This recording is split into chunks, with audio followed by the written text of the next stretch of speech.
C'est que les Américains sont finalement à la fois des apprentis sorciers, on l'a vu dans les origines de cette guerre, on en reparlera peut-être, mais ce sont aussi des gens extrêmement pragmatiques. Quand ils sentent que ça ne marche pas, ils n'hésitent pas à faire machine arrière et à faire un virage à 180 degrés. Et ce qu'ils préparaient de faire, on ne le voit pas encore, mais à mon avis on va prendre la direction, c'est refiler la patate chaude aux Européens. En disant maintenant c'est votre conflit, alors que ce sont eux qui l'ont déclenché, qui ont contribué à le déclencher. Moi je le réaffirme avec force, l'extension de l'OTAN et les provocations dans le Donbass ont poussé à l'intervention de Moscou. Il y a bien sûr une intervention russe qui est indéniable, qu'on peut condamner, mais elle n'est pas spontanée.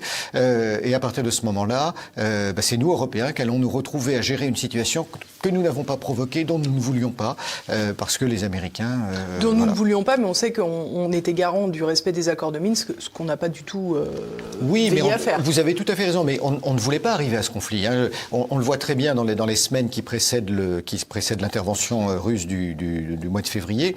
Il y a un double jeu de bluff finalement qui n'a pas marché. Les Américains n'ont cessé de pousser en espérant que Moscou ne réagirait pas, parce que dès le 17 février, l'opération militaire dans le Donbass de la part des Ukrainiens se déclenche. Et les Russes, de leur côté, depuis, on va dire, septembre-octobre 2021, avaient massé des forces à la frontière en espérant que ce soit dissuasif pour les Américains.